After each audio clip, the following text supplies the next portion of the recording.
Today begins a 7-day story in a small American town called Mercy Creek. And the first lesson comes from something Jesus said in Matthew 25. He said, I was hungry, and you gave me food. I was thirsty, and you gave me drink. I was a stranger, and you welcomed me. And the people asked him, Lord, when did we see you hungry? When did we see you thirsty? When did we see you as a stranger? And Jesus told them that whatever they did for the least of these, they did for him. Now, that's a powerful thing to sit with, because it means Jesus is not only found in stained glass, sermons, songs, and Sunday mornings. Sometimes Jesus is found in a grocery line. Sometimes he's found in the person trying not to cry at the register. Sometimes he's found in the stranger nobody recognizes yet. And on a Thursday afternoon in Mercy Creek, that lesson began at Miller's Market.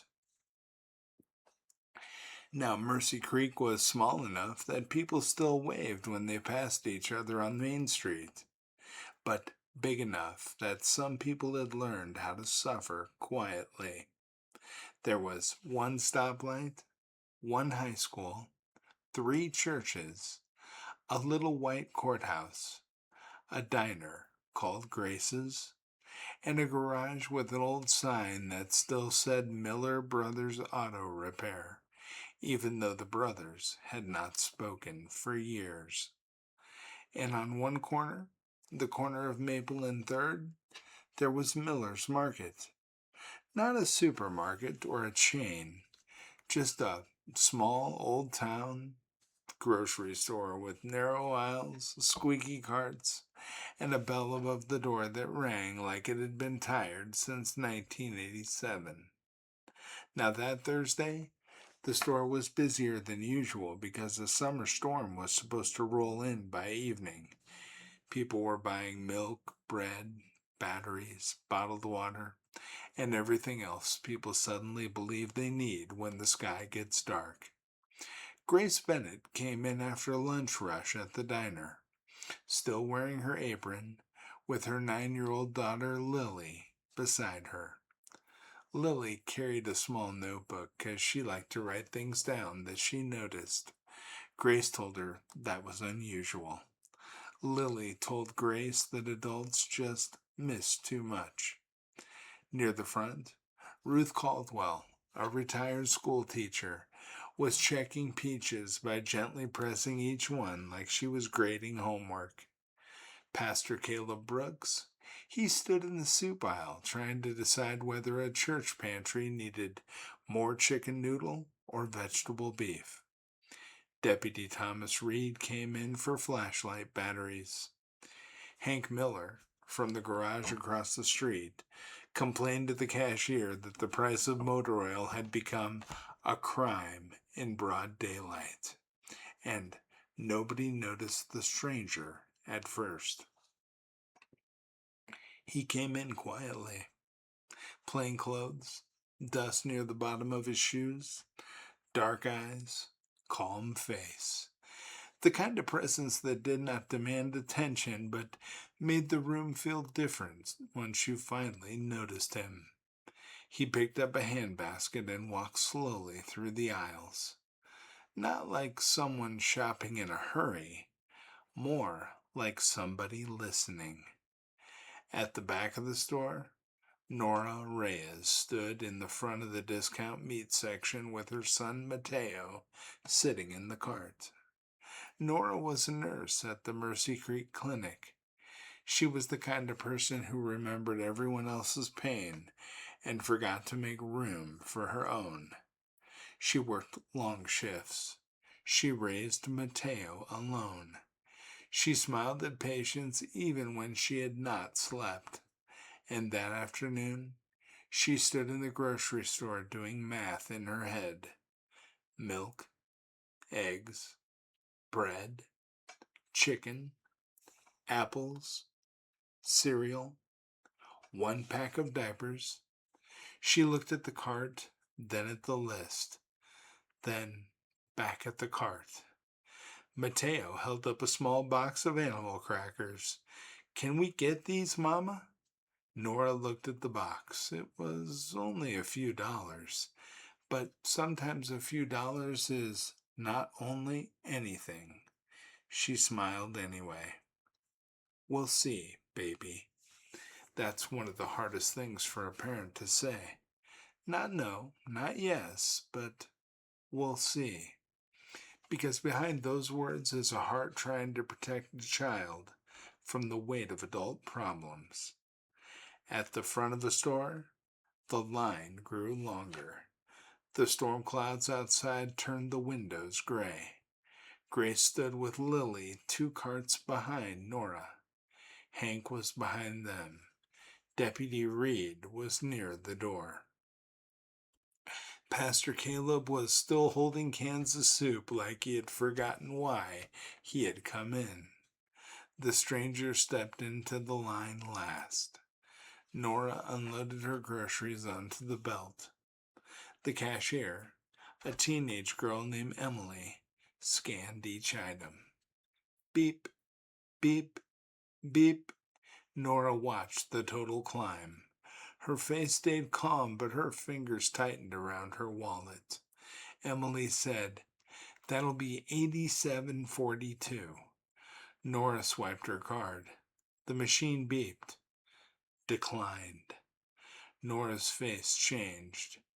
Just a little, but Grace saw it. Emily tried to be gentle. Sometimes the chip acts up. Try again. Nora tried again. Declined. The line behind her got quiet in that uncomfortable way people get quiet when someone else's private problem becomes public. Mateo looked up from the cart. Mama? Nora forced a smile. It's okay. She opened her wallet and counted cash.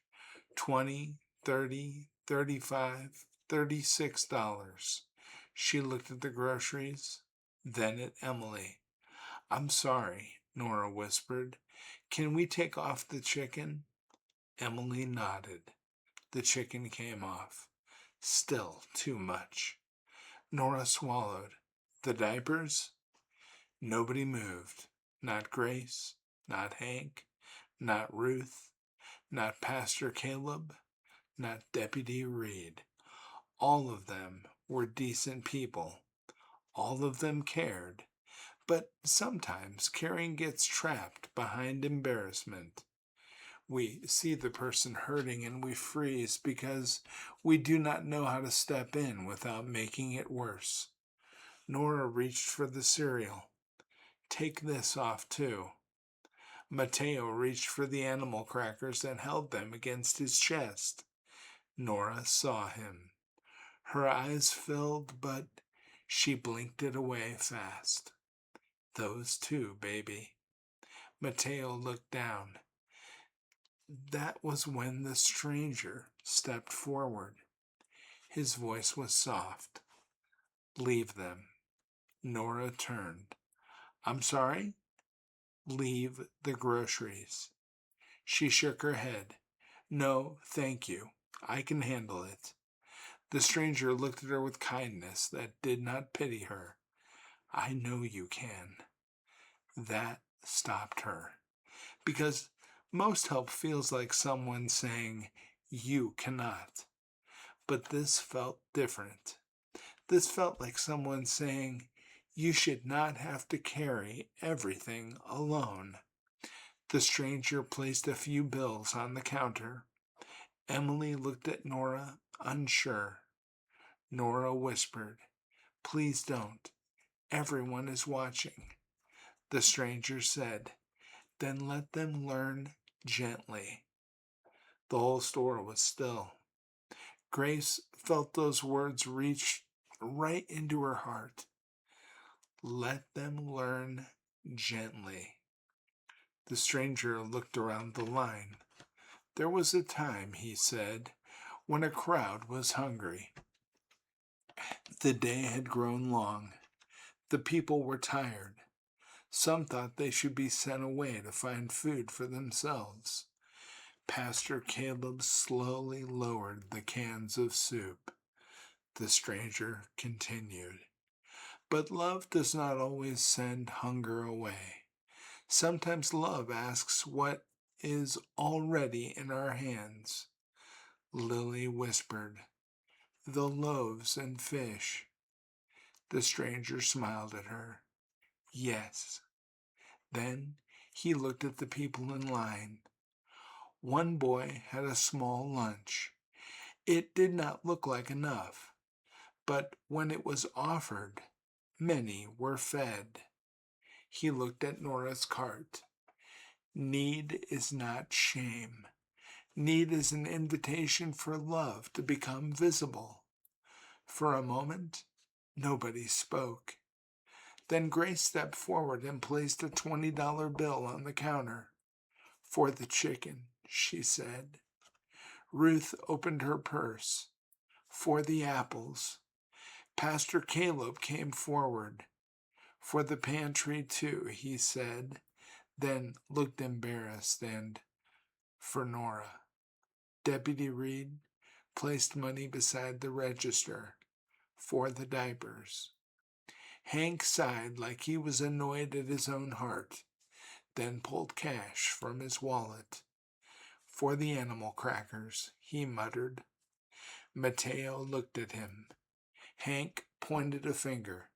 "Don't tell anyone I'm soft."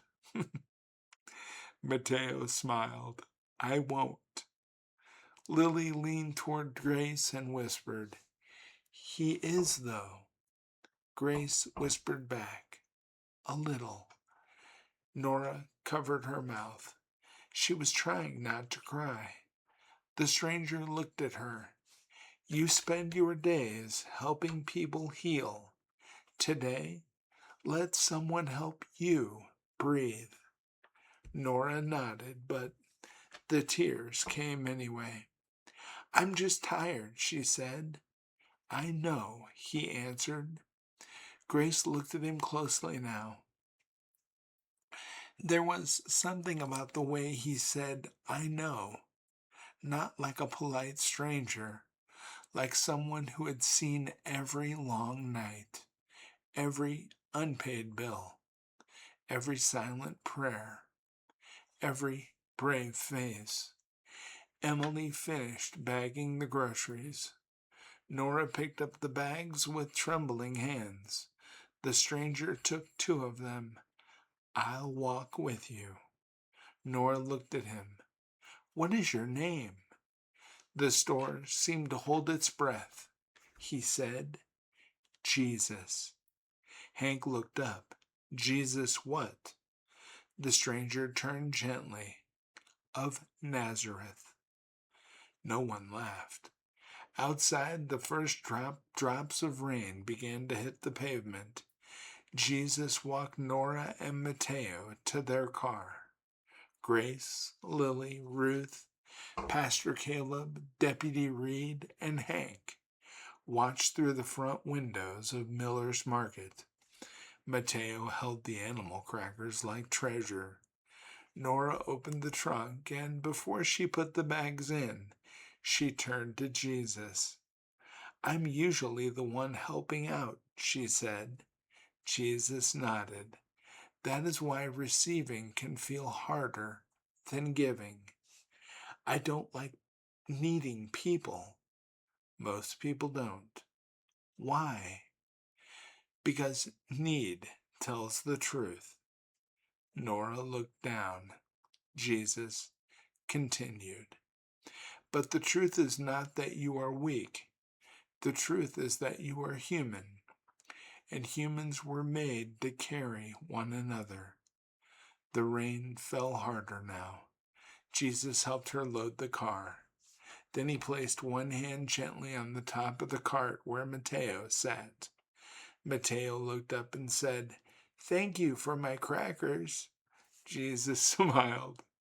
"You are welcome." Inside the store, Hank cleared his throat. "Well," he said, "that was strange." Ruth wiped her eyes. "No, Hank, I think that was holy." Pastor Caleb looked at the cans of soup in his hands.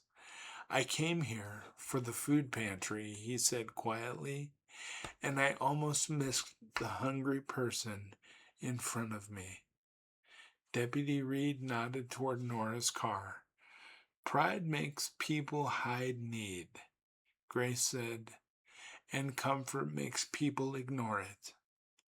Lily wrote something in her notebook. Grace looked down. "What are you writing?" Lily read it out loud. "Sometimes Jesus comes into town through the grocery line." No one corrected her, because somehow everyone knew she was right. That evening, the storm settled over Mercy Creek. Rain ran down the diner windows. Water gathered along the curb outside Miller's garage. The courthouse clock disappeared behind gray sheets of weather. But something warm had started moving through town. At Grace's diner, Grace placed a small handwritten sign beside the register. "If you need a meal, ask quietly. No explanation needed." At the church, Pastor Caleb opened the pantry and began checking every shelf. At the clinic, Nora unloaded groceries while Mateo told her that the man named Jesus had nice eyes. At the market, Emily taped a note under the counter that said, "People first, groceries second." At the garage, Hank Miller sat alone under the old Miller Brothers sign, eating a pack of animal crackers he had bought for himself and pretending he did not care about anything that had happened. But he did. The lesson of the first day was simple. Jesus did not say, "I was hungry and you explained why I should have planned better." He did not say, "I was thirsty and you judged my choices." He did not say, "I was a stranger and you waited for someone else to welcome me." He said, "I was hungry and you gave me food." Because love becomes real when it becomes action. And sometimes the kingdom of God does not begin with a sermon. Sometimes it begins when someone's card declines. Sometimes it begins when a child has to put back the animal crackers. Sometimes it begins when one person steps forward and then another, until shame loses its power in the presence of mercy. So today, ask yourself this: who is standing in front of me with a need that they are trying to hide? Who around me is tired from always being strong? Who has been quietly praying that somebody would notice? Because Jesus is still teaching us through ordinary people, in ordinary places, and in Mercy Creek on a Thursday, on day one, he taught a grocery store full of people that when love is in your hands, you do not send hunger away. You step forward. Tomorrow is going to be day two. And across town at Miller's garage, Hank Miller is about to face a different kind of hunger: the hunger to be forgiven. Because his brother Sam is coming home, and Jesus is not finished with Mercy Creek yet. There'll be another story tomorrow. Come back. Stay with us in this series. My name is Douglas Vandergraph, and I believe in Jesus Christ. God bless every single one of you. Every single one.